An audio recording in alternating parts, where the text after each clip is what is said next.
Bom dia, minha gente. O poder. Vou pôr o poder. O poder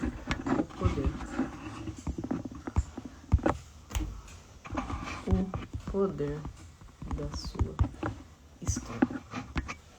O poder da sua história. Sejam muito bem-vindos, quem está chegando por aí. Vamos lá, vamos falar sobre o poder da sua história. E antes quero dizer que, olha, são 6 dias de purificação. E ontem eu fiz exercício com a minha irmã e já tô sentindo a minha autoestima elevadíssima. Já não tô mais conseguindo guardar minha autoestima pra mim mesma. Comprei até uma camisa nova num brechó daqui.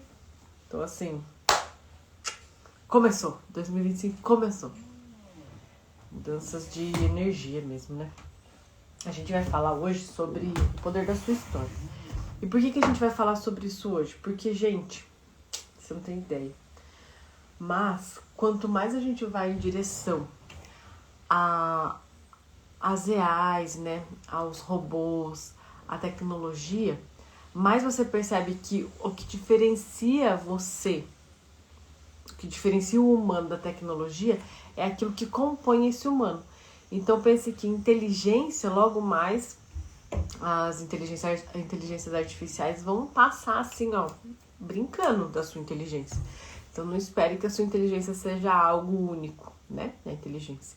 Talvez a sua percepção seja algo único, mas ainda assim eu acredito que as IAs vão acabar aprendendo até percepção, né, apesar da percepção ser algo vivo, porque a percepção ela é fenomenológica, a percepção ela acontece naquilo que está ocorrendo agora. Então eu acredito que a percepção ela é nossa como ser humano, né? A inteligência não. Esqueça. Se tudo que você tinha era a sua inteligência, esqueça. Você não tem mais nada.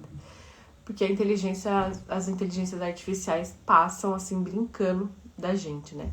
A percepção é algo que fica, mas a percepção, que é algo que você só tem referência naquilo que é o presente. Então você tem a sua presença, a presença no agora.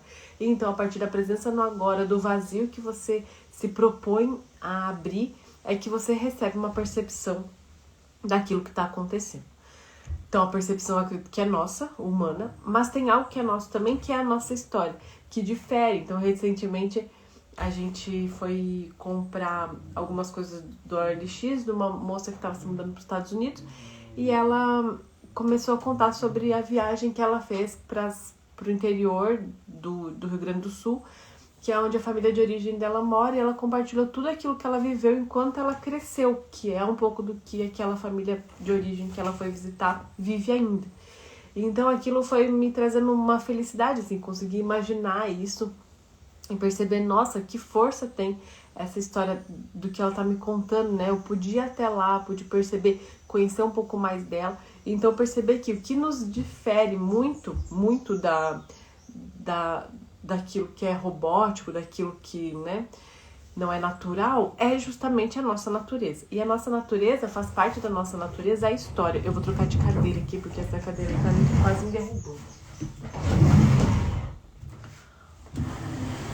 Você vê a blusa ali no chão, né? Aí você vê a realidade. Então vamos lá. Talvez eu fique um pouquinho mais baixa. Vamos baixar um pouquinho esse treco. Pronto. Então a gente vê que a força, a gente percebe então a força da nossa história.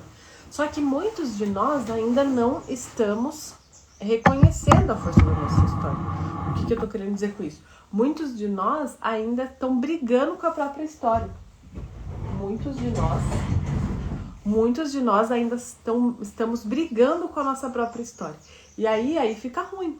Porque se tudo que a gente tem a partir de agora é a nossa história e aquilo que nos compõe, é justamente a nossa história. Se eu ainda tô brigando com a minha história, então peraí. Se tudo que eu tenho a partir de agora é a minha história e eu ainda tô brigando com a minha história, logo eu não tenho nada, entende? Então eu já perdi minha inteligência porque as inteligências artificiais já chegaram com tudo, já era. A sua inteligência agora tá. Eu ainda tenho minha percepção, que eu só consigo a partir de um vazio que eu me abro para esse vazio. Mas até para me abrir para o vazio, eu preciso estar firme num lugar que é um lugar do vazio mesmo, que é confiar nesse vazio, que muitas vezes a gente só acessa o vazio quando já se reconciliou com a própria história. Então, quando a gente não tem mais, o que nos sobra é justamente a nossa história, a força que nós temos. Quando a gente ainda está brigando com a nossa história, talvez a gente não consiga receber aquilo que de fato a gente merecia receber. E aí, se você for pensar, quero trazer um tema que está muito sendo falado, né? Que é justamente a Fernanda Torres ganhando o Globo de Ouro, quando que quem abriu as portas lá pro Globo de Ouro, pro Brasil, foi justamente a mãe dela. Então isso é a sua história, você é a sua história. A sua história é aquilo que aconteceu antes de você, não só o que aconteceu desde que você nasceu. A sua história é o que aconteceu antes de você, entenda isso.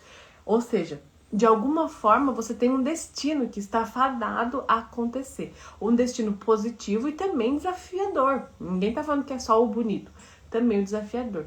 Quando você então olha para trás e se reconcilia com a sua história, fica mais fácil de você poder ser a que ganha o Globo de Ouro agora. Porque se você não se reconcilia com o seu passado, muito provavelmente você vai negar o Globo de Ouro. O que é negar o Globo de Ouro? É olhar para o passado e como é uma corrida de bastão em que aquele que vem vindo ali me passa o bastão e eu passo o bastão pro próximo. Então, quando eu nego essa história aqui, eu não consigo pegar o bastão. De alguma forma, é como se a Fernanda Torres negasse o bastão da mãe dela, ela diria, não, tudo que você conquistou não me interessa, eu vou começar de agora, eu vou começar daqui. E aí, então, ela ia ter que fazer uma trajetória que os ancestrais dela já fizeram. Então, perceba que quando você se reconcilia com a sua história, você também ganha algo que ganha aquele bastão que já foi corrido por muito tempo, por um longo espaço, por uma caminhada tremenda que você só recebe para continuar isso. Então, o que a gente vê, né? Quando a Fernanda ganha o Globo de Ouro, a gente vê que ela é a continuidade da mãe dela. Que ela tá dizendo assim, opa, pera que agora eu vim pegar aquilo que me cabe e vou levar para casa, né? Então, você percebe que tem uma força aí, tem uma beleza aí.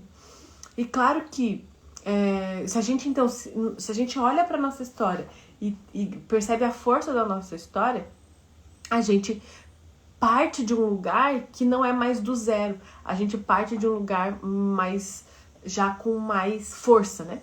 Então, por exemplo, eu dou sempre esse exemplo. Para mim, fazer live tem uma facilidade assim. Então, quando eu abro uma live, eu tenho uma facilidade muito grande. Eu não tenho problema em ficar aqui falando, mesmo que nem apareça ninguém ali, mesmo que eu fique falando aqui muito tempo pra tela do celular, eu tenho uma facilidade tremenda. Pra mim isso é muito fácil.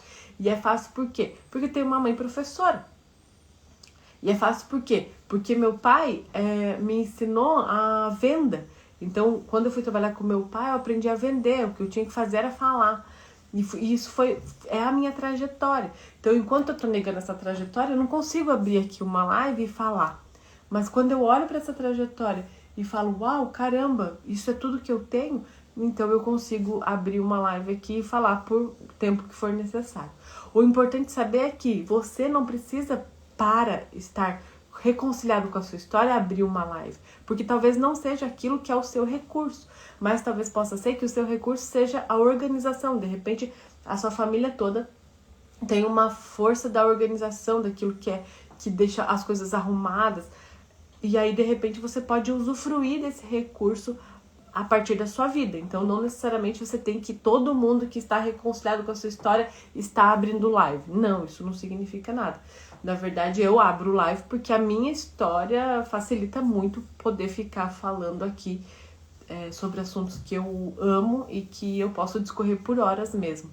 Agora, talvez a sua história seja aparecer, porque no final o que a gente tá falando é você mostrar a sua face, que é a face de todos os que vieram antes de você. Para fazer isso, muitas vezes, você vai poder usar os recursos que vêm deles. Então, muitas vezes pode ser o recurso da organização, o recurso de fazer dinheiro com facilidade, o recurso da venda, pode ser infinitos recursos. Pode ser o recurso de contribuição, né? Então, eu até estava pensando hoje que a minha avó é costureira. E aí eu pensei, nossa, eu não tenho essa qualidade da costura nas minhas mãos, né? Assim, É algo que eu tentei aprender uma época. Talvez se precisar fazer uma barra, eu sei fazer. Se precisar costurar um buraquinho, eu sei costurar. Mas não é algo que é meu talento, assim. Mas aí quando eu olho para o mais profundo que é a costura nada mais é do que unir aquilo que está separado. Então, me arrepia. Então é isso que eu faço, né? Como terapeuta, como ajudante, eu contribuo para que as pessoas possam unir dentro delas aquilo que ainda estava separado. Então sim, eu sou uma costureira da alma, né? Então o quanto esse recurso que eu ganho da minha avó, às vezes não vem na expressão das mãos, de fato com esse talento manual, mas vem então de uma outra forma, nesse caso, sendo costureira da alma. Ah, que lindo, né? Então esse tipo de recurso que é importante que você perceba, porque quando você percebe, você ganha muito. Certo, vamos voltar um pouquinho, que eu quero trazer algumas histórias para você perceber a força da história. Essa ideia dessa live começou quando eu vi um Reels, que na verdade eu nem vou conseguir dar créditos, porque eu só lembro de passar assim e um cara perguntar como eu faço para aumentar o meu preço naquilo que eu tô fazendo. Então o moço que responde diz assim: olha, eu tive um caso de um cara que plantava café e ele não conseguia vender o café dele mais caro. Pelo contrário, o pessoal pedia desconto, sempre pediu alguns % a menos do café que ele plantava. Então ele foi, pediu uma assessoria para esse cara e ele falou assim: conta a sua história. Então fizeram um vídeo da história do café e agora ele tem conseguido cobrar 20% a mais no valor do café inicial. O que valorizou aquele café? A história do café. Talvez seja o mesmo gosto do café do vizinho, mas aquele café ali tem uma história. Então, quando você conta a história, você valoriza aquilo que você tem para entregar, né? E aí eu vi esse vídeo e falei, caramba, né? E já tava com algumas questões de história aqui aqui, né, falando no meu ouvido, e falei, nossa, esse é um tema que é importante a gente trazer. E aí, faz um tempo, antes do ano acabar, eu e o Fê fomos num evento na Founder House e um dos caras trouxe uma questão, perguntaram pra ele, o que você acha que as pessoas vão fazer quando as EAs tomarem conta de tudo, enfim. E aí ele trouxe essa questão de acreditar na história. E aí ele trouxe, assim, só soltou a história da caça às bruxas. E ele disse lá, olha, a caça às bruxas começou com uma história que alguém contou. E aí eu fui fazer minha pesquisa, né, pra eu entender um pouquinho. Então eu fui descobrindo que a caça às bruxas, a mais intensa, assim, teve uma inquisição tremenda por anos, que, né, abriu séculos aí. Mas aquilo que mais aconteceu com mais força veio depois de um livro chamado O Martelo das Feiticeiras ou O Martelo das Bruxas. A tradução, né? Mas na língua original era Maleus Maleficarum, que deve ser latim, talvez, sei lá. Enfim, é um livro, se você for procurar, você procura O Martelo das Bruxas ou O Martelo das Feiticeiras. Então eu fui pesquisar que esse cara, autor desse livro, ele tenta fazer com que o poder ali de uma cidade determinada caçasse algumas mulheres que ele estava dizendo que eram bruxas. E esse poder fala para ele, não vou fazer isso, porque eram mulheres conhecidas ali na cidade, que eram mães e esposas, então ele foi negado esse pedido dele, de acordo com a minha pesquisa. E ele foi, inclusive, expulso da cidade. Ele sai expulso da cidade. Deixa eu arrumar meu cabelo aqui, né? Depois quem vê a live fala, será que ela para? Ele sai expulso dessa cidade, fica muito irritado e junto com outro cara escreve esse livro aqui. Esse livro aqui, ele vira depois o manual de caça às bruxas. E o que tem o diferencial desse livro? Ele é, antes do livro, qualquer bruxaria, feitiçaria era condenada pela, né, vamos pensar que são pela religião ali, né, que era contra isso, porque era práticas pagãs. era condenada. Só que isso não importava se era homem ou se era mulher. Se tivesse alguma coisa de feitiçaria, muitas pessoas eram realmente punidas por isso. Mas quando chega o livro conta uma história de que só as mulheres, olha isso, só as mulheres são bruxas. E que os homens não praticam bruxaria, eles praticam magia, como se fosse algo diferente.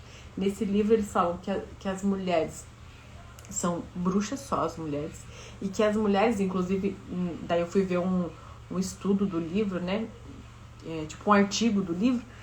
No livro conta que as mulheres arrancavam o pênis dos homens. Então o livro faz um terror, e a partir desse livro, o livro vira, aí ele fala assim aqui, ó, nesse estudo do livro, ele fala assim, ó, concluindo, nós podemos afirmar que o livro, né, Maleus Maleficarum, foi uma eficaz ferramenta de perseguição às mulheres acusadas de bruxaria no final do século XV, pois além de apresentar uma justificativa teológica para as bruxas, também apresenta metodologia de identificação e perseguição. Então esse livro ele vira meio que um método de caça. Então o que eu quero que você entenda? Que isso aqui é uma história. E foi isso que o cara quis dizer lá. Ele quis dizer assim, ó, foi o questionamento dele. Ele disse, em qual história nós vamos acreditar? Em qual livro nós vamos acreditar? Qual narrativa a gente vai acreditar? Isso vai diferenciar o nosso futuro. Esse livro aqui mostra isso. Esse livro virou manual de caça-bruxa, que caça as mulheres, que na verdade, depois ele até coloca aqui, entre parênteses, são as curandeiras, né? E esse livro só se tornou isso, por quê? Porque a gente acreditou nessa narrativa. Então o cuidado é em qual narrativa nós vamos acreditar. Mas olha só, muito provavelmente você deve estar pensando assim, vamos acreditar quais as narrativas que tem por aí, né? Então, sei lá, vai, narrativa dos fascistas, narrativa dos comunistas, as narrativas. Você pode estar pensando que eu estou falando das narrativas por aí. Não. Eu estou pensando e falando da sua narrativa, da própria narrativa de si mesma, que é qual historinha você tem contado para si mesma. Você tem contado para si mesma que a sua mãe te abandonou, que a sua mãe não te amou, que a sua mãe foi terrível para você. Você tem contado para si mesma que você não foi desejada, que você nem devia estar aqui, que você já devia ter ido embora desse mundo. Você tem contado para si mesma que seu pai foi um canalha terrível e que uma parte sua, que é seu pai, não presta, não merece viver, tem que ser punido. O que você tem contado para si mesma? Qual historinha de si mesma você tem acreditado? Porque a história que você acredita, de livro aqui que a gente está vendo, conta sobre o que vai ser a sua vida, o que a sua vida vai realizar a partir da história que você conta de si mesma. Helena, mas eu posso mentir para mim mesma? Eu posso olhar para minha mãe e dizer que ela não me abandonou, mesmo que ela tenha me abandonado? Você não precisa mentir para si mesma, você pode escolher a história que você quer contar. Então, por exemplo, recentemente um rapaz foi questionado, né? Qual que foi uma experiência de amor que a sua mãe fez por você? E ele, na maior pureza do coração dele, disse, a minha mãe, ela me deu. Ela não tinha condições financeiras para cuidar de mim, e ela me deu para uma família cuidar de mim. Essa foi o maior amor que eu pude receber da minha mãe. Ela, apesar de tudo que é difícil de fazer, de doar um filho, ela teve essa força e por saber que ele teria condições melhores com outra família, ela fez isso. Então ele vê naquilo, nesse ato, que outras pessoas poderiam ver como abandono, ele conseguiu ver como amor, como o quanto essa mulher amava esse menino para conseguir fazer isso. Poderia ter feito infinitas coisas, mas fez isso. Deu para ele a chance de viver uma vida digna, né? Então eu falei, caramba, como isso é forte, porque na verdade ele tá escolhendo algo ali. Ele tá escolhendo a história que ele tá contando sobre si mesmo, né? Assim como o meu professor contando a história da avó dele, e a avó dele, se eu não me engano, chama Lindomar, algo assim, sabe? Que tem a palavra linda no nome. e Lindomar ou Lindinalva, algo assim. E ela contando, e ela sempre contava pra ele que meu papai e minha mamãe colocou meu nome assim porque eu era tão linda, que eles olharam pra mim e falaram, nossa, tem que ter linda no nome. E ele conta pra gente, né, o Luiz Henrique, que é meu professor do Vida Mais Leve, ele conta pra gente que, então ele conta que ela sempre contava essa história pra ele, porque meus pais me colocaram esse nome porque eu era linda e quando eles olharam tinha que ter linda no nome. Quando passa um tempão, ele vai descobrir que essa história nem existiu, que essa história ela contava pra si mesma porque ela achava que era um bom jeito de se lembrar dos pais dela, que ela conheceu até os 10 anos, se eu não me engano. Percebe que aquilo que a gente escolhe acreditar é aquilo que vai ficar forte na nossa vida? Então aquela história que a gente tem contado pra nós é aquilo que vai conduzir a nossa vida. Isso a gente tem que saber. Isso é o que a gente precisa perceber, saber, compreender, aceitar, abrir-se, dizer sim, porque aquilo que a gente diz pra nós mesmas é aquilo que a gente vai acreditar, é aquilo que a nossa alma vai acreditar.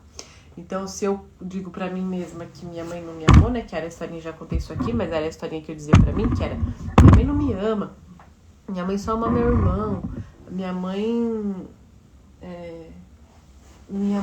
pra minha mãe eu tenho que sempre ser alguém melhor, pra minha mãe, alguém melhor que eu quero dizer, minha mãe é sempre muito exigente, eu sempre dizia isso pra mim mesma, como se pra minha mãe nunca ser eu mesma fosse suficiente, eram as histórias que eu contava pra mim mesma. Até que eu decidi, num processo terapêutico que eu vivi, fui decidindo olhar para aquilo que minha mãe de fato me deu, assim. Então, não para aquilo que ela não me deu, mas o que ela me deu. Então, fui compreendendo isso e tomando isso, assim, ó, de canudinho. Fui tomando. Então, percebendo que, nossa, a história é outra, Helena. A história pode ser outra, porque depende de uma escolha, na verdade. E isso a gente tá falando de tudo, assim. Então, lá, desde esse livro que faz com que muitas pessoas morram porque contou uma história e as pessoas acreditaram nessa história, mas também a história que você conta pra si mesma pra poder sentir raiva do seu marido, a história que você conta pra si mesma pra poder odiar os homens, a história que você conta pra si mesma pra se manter fechada, com o coração fechado e não precisar arriscar mais uma vez pra amar de novo. Às vezes a gente conta aquela historinha de, não é possível, acho que não vai ser nessa vida. Eu contava essa história pra mim mesma.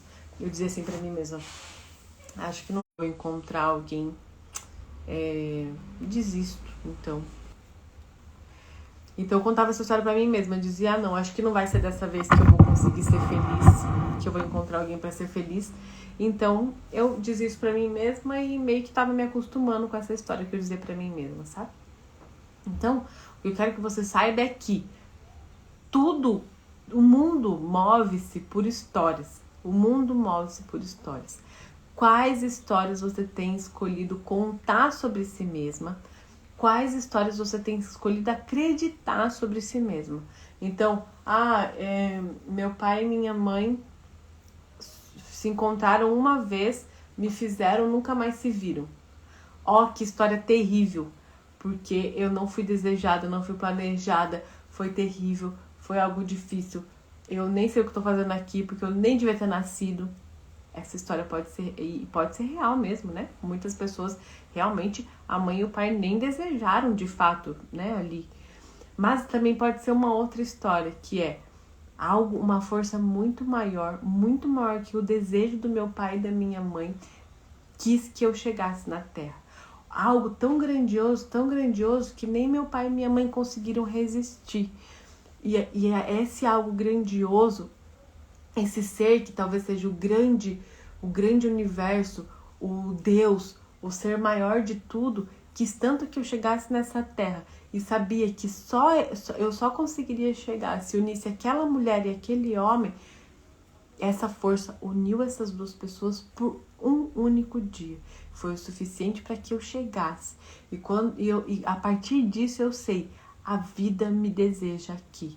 Porque poderia ter sido um amor, poderia ter sido assim, nossa, meu papai e minha mamãe se amaram muito, e aí como consequência desse amor, eu cheguei. Mas não, era algo que tinha que acontecer por uma força muito maior do que o meu papai e minha mamãe. Então, eu ainda consigo, através dessa história, dizer: e muito obrigada, mamãe, por um dia só dizer sim pro meu papai. E muito obrigada, papai, por em um dia só dizer sim pra minha mamãe. Porque essa força maior uniu vocês para que eu pudesse chegar. Poxa, gente, pode até dizer: sinto muito se foi uma surpresa para vocês. Sinto muito se por algum tempo vocês nem me desejaram. Sinto muito. Mas tinha uma força maior, muito maior do que vocês dois me desejando. Aff! Que força é essa que essa pessoa ganha quando ela conta essa história pra si mesma? Que força é essa que essa pessoa ganha quando ela conta essa história pra si mesma? A vida são as histórias. E eu vou te contar uma história agora que é... Recentemente eu passei assim na frente da casa da minha vizinha aqui e ela falou: entra aqui, a minha filha tá fazendo a casinha dela, né? Uma casinha que tem que levar pra escola. Aí eu entrei e ela falou... E eu falei: quer ajuda pra fazer alguma coisa? Ela me deu lá um crochê pra fazer a mantinha da cama. Aí ali, fazendo crochê, crochetando e conversando com elas e perguntei: como vocês se conheceram, né? Ela e o marido. E aí, enquanto ela contava como ela e o marido se conheceram, eu fui vendo os olhos da filha dela, que deve ter 8 anos talvez, brilhando, porque estava reconhecendo naquela história a si mesma. Sabe? Vendo a parte divertida, a parte não tão divertida assim, aquilo que foi o desencontro, aquilo que foi o encontro. Então ali, eu tô arrepiada em dizer isso, porque ali eu percebi que enquanto ela contava aquela história, dentro do coração da filha dela realmente estava passando um filme. E até que teve uma hora que realmente a filha dela disse: e foi assim que eu vim. E foi assim que eu vim. Não tem nada mais forte do que você saber a sua história. E outra, recentemente também, atendi uma moça que no terceiro encontro ela me contou, terceiro encontro da terapia, né, da jornada terapêutica, ela me contou que tinha conversado com a mãe dela sobre o amor, e a mãe dela contou sobre a história da mãe dela e do pai dela. E então a mãe dela contando como foi encontrar esse homem, como foi amar esse homem, como foi se apaixonar ali. Então ela sorria assim, e os olhos dela brilhavam enquanto me contava, e ali eu percebi: nossa, que força tem ela saber como foi esse encontro. Mesmo que tenha sido inesperado, mesmo que não tenha sido perfeito, mesmo que tenham sido pessoas aleatórias, assim, que parecia que nunca iam se encontrar e se encontraram, o quanto, muitas vezes, saber disso, poder ouvir a história de como a mãe e o pai se encontrou, é a sua história. E aí eu me lembrei também de quando acho que eu tinha 10 anos, talvez, eu abri uma caixa da minha mãe, que era uma caixa que ficava escondida no guarda-roupa, eu nem sabia o que tinha, mas eu tava bem de futuca lá, tava acho que sozinha em casa, e abri essa caixa da minha mãe, e lá eu encontrei as cartas que minha mãe e meu pai trocavam. E, gente, eu me lembro de novinha, né, 10 anos, mas eu me lembro de chorar, me emocionei com aquela história mesmo, né? Que ali eu tinha nas minhas mãos a história de amor dos meus pais. Meus pais são separados hoje, né? Mas dentro de mim eles estão sempre juntos, entende isso? Isso que eu quero que você entenda. Então, mesmo aquele caso da mulher que encontrou um homem um dia só, e que por um dia fez um ser humano que é você, por exemplo, né? Ainda assim, dentro de você, esse homem e essa mulher que se encontraram só por um dia seguem juntos, seguem unidos. Ou seja, foi um encontro que eternizou em você. Então, olhar por esse lado da beleza, daquilo que é belo na sua história, vai fazer toda a diferença na sua vida. Porque então eu poderia dizer: a minha avó é costureira e não tenho nada de costureira em mim. Poderia dizer isso. Ou eu posso dizer: a minha avó é costureira, e mesmo que eu não tenha essas habilidades manuais da costura, eu costurar é unir aquilo que está separado. E unir o que está separado é o que eu faço com os meus clientes. Dentro deles, eu ajudo eles a unir aquilo que está separado. É como se eu fosse uma costureira da alma. Então eu posso perder aquilo que eu poderia ganhar, ou seja, eu posso dizer, não, minha avó é costureira, não tem nada demais, ou eu posso contar essa história. Uau, a minha avó é costureira de roupas, une o que está separado ali, e eu sou costureira da alma. Eu uno o que está separado dentro da alma das pessoas. Nossa, essa é a minha história. Que força tem a minha história? E a pergunta é, que força tem a sua história? Que história você tem contado para si mesma? O que você tem extraído daquilo que vem lá de trás e que muitas vezes até foi muito difícil, né? Que se você for pensar, quantas pessoas não viveram algo difícil ali atrás, mas que se você consegue extrair, como se a gente... E quando eu faço assim com as mãos, me vem muito essa coisa de extrair o sumo mesmo, de apertar, de como se a gente estivesse extraindo o sumo de um limão, assim, ó, pra fazer a limonada daquilo que chega dali, sabe? Certo, né? Então, juntando toda essa historieira toda, né? Eu fui uma vez Hoje é dia das histórias, né? Tá bonito isso. Eu fui uma vez num curso que a gente tava fazendo que era... acho que era sobre pré-natal, algo assim. Da ANEP, lá em São Paulo. E nesse curso,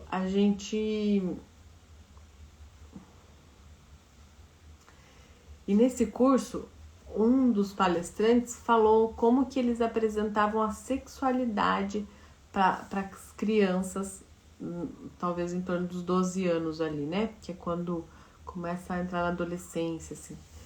E aí ele conta que o jeito que eles apresentavam a sexualidade eles convidavam um pai e uma mãe, um casal, né? O pai e uma mãe da escola, de uma das crianças, e eles chegavam até ali e contavam a história de como eles se conheceram, como eles se apaixonaram, como foi a história dele. Essa era a forma que eles usavam, que eles tinham, para falar sobre sexualidade. O que eles estão me contando aqui? Olha o que eles estão me contando aqui, que eles não tornaram a sexualidade algo só o físico, como vamos falar sobre doença sexualmente transmissível, como se a sexualidade fosse falar de doença, como se a sexualidade fosse falar de um ato sexual, como se a sexualidade fosse uma parte que introduz em outra parte, como se a gente tirasse o humano da situação, que tem vida, sentimento e emoção, e colocasse aquilo como objeto que se relaciona ali e que resulta às vezes em gravidez, e que muitas vezes, né, eu tive aula de sexualidade na escola, era assim, tipo, meu Deus, você tem que ter muito medo de ficar grávida. Então, o pavor da minha geração ali era engravidar. Então, percebe o quanto a gente vai deixando as coisas, reduzindo as coisas a como se fosse um pedaço de pessoa, assim, um pedaço de carne. E, na verdade, quando você pensa, então, que a forma de ensinar a sexualidade é levando um casal para contar a história deles, de como eles se conheceram, você percebe que não tem como separar a sexualidade de amor. Entende que é o que eu quero, o que eu quero passar para as crianças do futuro? Olha, não tem como separar a sexualidade de amor. Por mais que sim, dê para separar a sexualidade de amor, sim, é possível você fazer sexo com alguém que você não ama, mas se eu puder dizer não separe, não. Ame antes de fazer sexo. Cria esse vínculo amoroso antes de se entregar fisicamente. Quando que, se a gente for pensar na forma que hoje se ensina sexualidade, muitas vezes olha, cuida do seu corpo, cuidado para não pegar essa doença. Ninguém fala que você vai de fato amar alguém e se entregar a essa pessoa sexualmente falando, né? E que essa pessoa também se entrega para você e que vocês vão precisar confiar um no outro, confiar no quanto, confiar em si mesmo, confiar no outro. De novo, isso é uma história. Então, a forma que eles usaram para contar sobre sexualidade é contando uma história. Que história você quer contar? Que história você quer contar para si mesma? Que história você quer contar para si mesma sobre você? Que história você quer contar para si mesma? Que história você quer contar para os outros sobre você? Qual história você quer contar? Né? E que força tem a sua história? Então, olhando para isso, para a sua história, né, você pode olhar lá atrás um pouquinho e perceber quais os recursos tem ali, o que os meus ancestrais passaram. E talvez foi algo muito difícil. Talvez, realmente, dependendo da ancestralidade que você veio, por exemplo, meus ancestrais têm italianos, os meus ancestrais. E é muito claro para mim, quando eu me conecto, que alguns deles passaram fome. Alguns deles talvez na viagem, de navio, talvez logo que chegaram aqui. E tô falando de fome, meu estômago tá roncando. Mas é muito claro pra mim que alguns deles passaram fome. Então, quanto a essa também é a história da minha ancestralidade, que é essa resiliência. Que hoje, por incrível que pareça, mas quando, por exemplo, agora eu tô de jejum, eu tô de alguma forma trazendo esse recurso lá de trás também. Que é contando pro meu corpo que agora a fome que eu sinto é opcional, não é obrigatória. Então eu tô reescrevendo a minha história, dizendo, olha, a gente tá em jejum, mas não é porque não tem o que comer, é porque a gente tá escolhendo isso. O estômago tá roncando, porque daqui a pouco vai chegar a hora de comer, mas é opcional, né? Então, percebe que eu tô recontando uma história. Só que eu só tenho essa força de viver, de saber que, opa, o jejum hoje pode ser algo que me faz bem, porque de alguma forma os meus ancestrais resistiram ao jejum de forma obrigatória. Tiveram que viver mesmo em jejum. E aí é muito profundo isso, porque muitas histórias, inclusive de dor, né? Quando a gente pensa que muitos povos foram massacrados, que a gente tem essa história no nosso DNA, porque alguns sobreviveram e deram origem a nós, ainda assim conta de um povo que é forte, de um povo que está contando essa história. E por mais que tenha sido um povo que foi massacrado, qual também era o lado que esse povo trazia de muito bonito, assim. A dor também é minha, e não vou negar a dor, né, porque a dor é nossa, mas o quanto esse povo também está contando sobre, se a gente for pensar o Brasil, por exemplo, né, o Brasil tem uma aceitação muito grande com relação à cura, assim. Então eu percebo que quando a gente pensa em constelação, a constelação chegou no Brasil, apesar de ter uma resistência por um lado, mas chega com o coração muito aberto. Se você pensar em ayahuasca, são todas ferramentas de cura profunda, né? Profunda, não dá para comparar uma com a outra, mas são ferramentas de cura profunda. O Brasil também é assim, é o solo desse lugar da cura. E você acha que isso vem de onde? Se não dos nossos ancestrais curandeiros indígenas, né? Que sempre trabalharam com a cura de um jeito diferente de outros povos, assim, né? Então, para os nossos ancestrais indígenas, nós somos um povo que trabalha muito essa cura. Você vê que recentemente eu vi, acho que o Fê que me contou, que um cara lá de não sei onde que viveu uma dor, não, uma namorada de um cara de não sei onde que perdeu o pai, se eu não me engano, veio pro Brasil para curar essa questão que ela tava sentindo, sabe? Com as ferramentas que ela escolheu lá. Então percebe que o Brasil ele tem essa abertura. Então o Brasil tem muito reiki, o Brasil tem abertura para yoga, o Brasil tem muito essa abertura de várias coisas, assim. Axis, barra de axis. Nossa, quantas ferramentas de cura que você vai ver que você fala, nossa, o Brasil ele é um lugar que está aberto e receptivo para aprender esses olhares da cura, assim, de ser um curandeiro. O Brasil poderia dizer que é um país curandeiro mesmo. E por que isso? Porque você pensa que a gente tem na nossa origem um povo curandeiro, né? O povo indígena é um povo curandeiro. Então, se a gente for olhar bem para isso, a gente vai perceber que tá na nossa história e que não é só a dor. Eu posso também contar a história desses curandeiros dentro de mim, posso deixar isso fluir através das minhas veias, né? De honrar também a força desse povo. Assim como o povo negro, que tem também uma história, tem uma história que apesar de toda a dor, tem uma alegria, assim, né? Que quando a gente olha para algumas cenas, assim, difíceis, ainda assim tinha ali uma sustentação de uma alegria. E não deve ter sido fácil, né? Imagina isso. Toda a dor que eles viveram e ainda assim sustentar uma alegria, né?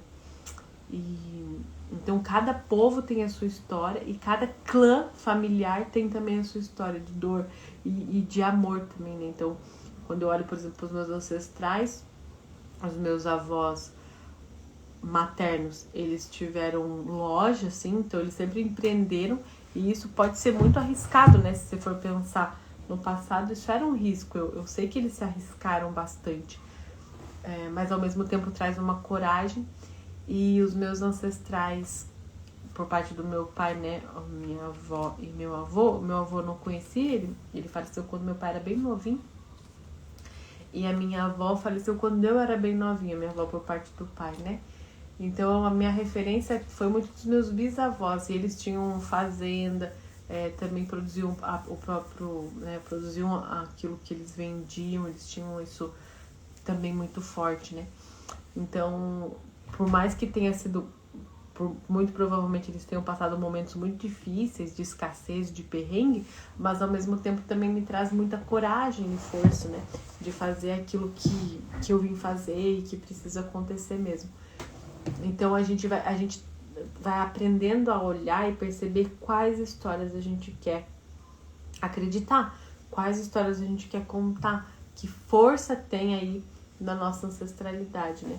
E para fazer isso, vamos lá falar como fazer isso, né? A gente vai precisar, então, encontrar esses recursos na história mesmo. E às vezes perguntar. Então, recentemente eu visitei minha avó. Antes de mudar pra cá, a gente passou na minha avó materna. E aí eu me lembro dela contando a história de quando não chovia, porque teve um tempo, né, que aqui em São Paulo, aqui lá em São Paulo, que agora eu tô em Santa Catarina, mas estava na Paraíba. E na Paraíba tava chovendo normal, mas em São Paulo eu me lembro que tava tendo muito incêndio por causa da seca do inverno. E aí eu, passando na minha avó, perguntei, vó, mas como fazia, né, com essa seca? E ela contou que eles iam, criancinha assim, com uma senhorinha, olha pra você ver a força indígena, né? Por mais que eles estavam indo fazer uma reverência, um pedido para um santo, porque eles cantavam uma música de santo, ainda assim, essa coisa ritualística que era assim, ó, eles pegavam as garrafinhas com a água, assim, cada criança subia num morro que tinha uma cruz, e eles iam cantando uma musiquinha, e lá alguém subia e jogava água na cruz para pedir chuva.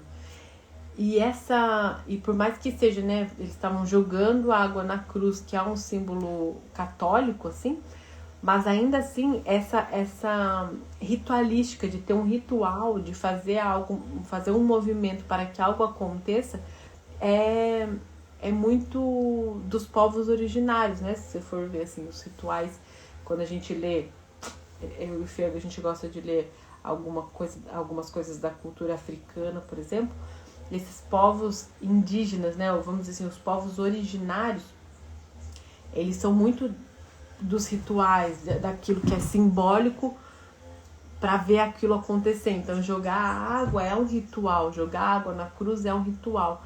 Então, ao invés deles irem para oração, que é algo católico, assim, né? Eles faziam esses rituais. Então, percebe o quanto a gente tem essa influência, e isso é também a minha história, né? Essa força também dessa conexão com a natureza, onde eu posso, como um ser humano pequeno e humilde, mas que sim, eu posso pedir chuva, né? Eu posso fazer esse movimento na minha humildade, sabendo que eu não vou conseguir mudar o destino de uma nação, mas na minha humildade eu posso ainda assim sentir que estou fazendo algo, né? Que é, por exemplo, no caso da minha avó, pedir chuva nesse ritual. Então é muito bonito, assim, perceber. Inclusive a minha avó, ela é muito católica, mas ela tem uma abertura, assim, pra, por exemplo, plantas que curam alguma coisa, plantas que fazem não sei o quê, que é, querendo ou não, nossa raiz indígena, totalmente, né? Porque a gente, né, os indígenas é a natureza, né? Então perceber que não ficou só a dor dessa história, apesar de muitas vezes, muitas pessoas acusarem o passado, do quanto o passado foi dolorido, né? E foi mesmo, ninguém vai negar a dor, mas a gente pode escolher também extrair algo de bom disso, assim. Tanto a cultura quanto aquilo que tenha ficado, assim, né? E até eu, muitas vezes eu percebo que é muito obrigada por ter resistido, por ainda assim ter resistido, por de alguma forma ter contribuído para que esse DNA chegasse até a mim, né? E esse DNA só tá em mim, o DNA indígena, por exemplo, porque de alguma forma eles resistiram, por mais que tenha sido difícil, dolorido, quase que impossível, mas de alguma forma eles ainda resistiram, né? Então esse poder e essa força da história a gente vai reconhecendo naquilo que foi resistência também. Resistência não de resistir à vida, mas de resistir a ficar vivo, né? Porque muitas vezes resistência, quando a gente vê, vamos ser resistência, muitas vezes está resistindo à vida. Resistindo à vida. Quando a gente deixa de resistir à vida e a gente passa a resistir para a vida, ou seja, resistir para viver, né? Eu fico, eu escolho ficar. Então a gente vê uma força aí. E a gente tem essa história na nossa ancestralidade. Então, para finalizar, a pergunta é: qual história você tem contado sobre si mesmo? Que história, quando você olha para o seu passado, você tem contado?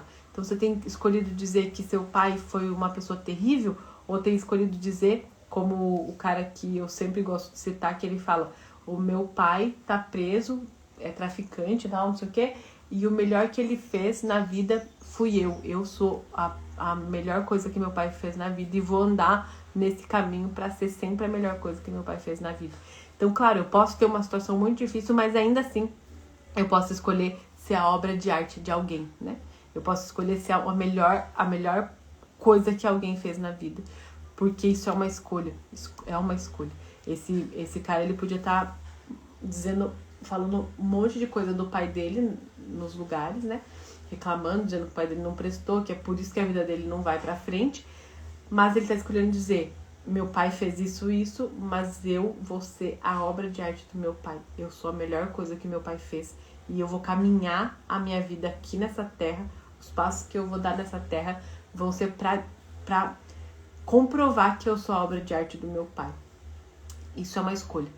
Assim como dizer: a minha mãe me amou, é uma escolha. Minha mãe me amou muito, minha mãe me ama muito. Às vezes eu mando mensagem pra minha mãe e falo: a senhora me ama, né, mãe? E ela diz: amo muito. E a gente escolhe olhar pra isso ou escolhe olhar pra: ai, minha mãe não me amou. Ai, minha mãe, nossa, minha mãe faltou me matar. Minha mãe, enfim, né? Claro que cada um tem seu problema, mas ainda assim a gente percebe. Vou contar a última história. Meu Deus, hoje é o dia das histórias. A última história. Meu professor, um outro professor, o Décio, ele conta a história dele com o pai dele, né? E ele conta, assim, nos vídeos, muitas vezes. Se você quiser ver, você pode ir lá na página dele, você vai ver. Mas ele conta que, basicamente, ele julgava o pai dele. E o pai dele era um problema pra ele, assim. Então, o pai dele tinha se endividado muito. Vixe, uma coisa era só. E aí um dia um amigo dele se mata. E ele vai até o velório do amigo dele. E quando ele tá ali no velório do amigo dele, o amigo dele tava com muitas dívidas, umas questões muito problemáticas assim. Ele percebe ali naquele momento que o pai dele também poderia ter feito o mesmo. E que o pai dele não fez isso. O pai dele escolheu ficar. E o pai dele escolheu ficar por quê? Naquele momento ali, difícil, né? Ele percebe que o pai dele escolheu ficar porque o pai dele amava muito ele e o irmão.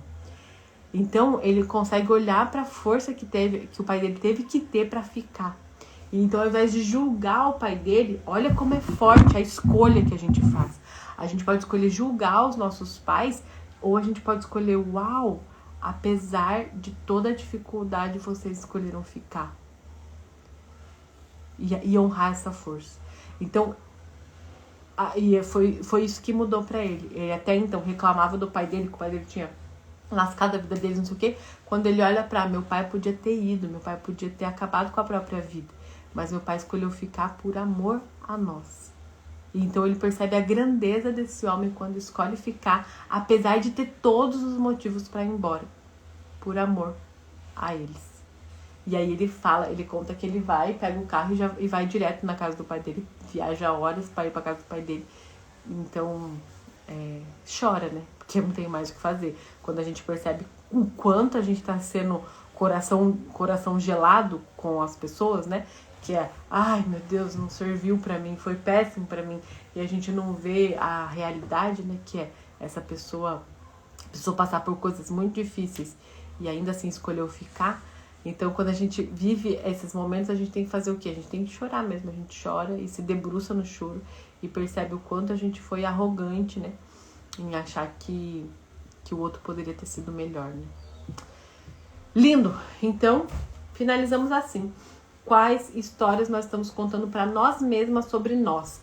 O que a gente está dizendo para nós sobre o nosso pai, sobre a nossa mãe, sobre os nossos irmãos, sobre os nossos amigos, sobre as histórias que a gente viveu, sobre os nossos avós, sobre os nossos ancestrais? O que nós estamos dizendo para nós mesmas sobre nós? Um grande beijo para quem passou, para quem ficou, para quem vai ver depois e até a próxima. A Silvia tá aí. Um beijo, Silvia.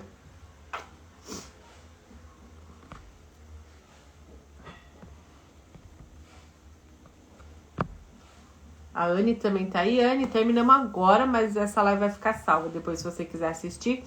Tá riquíssima. Um beijo.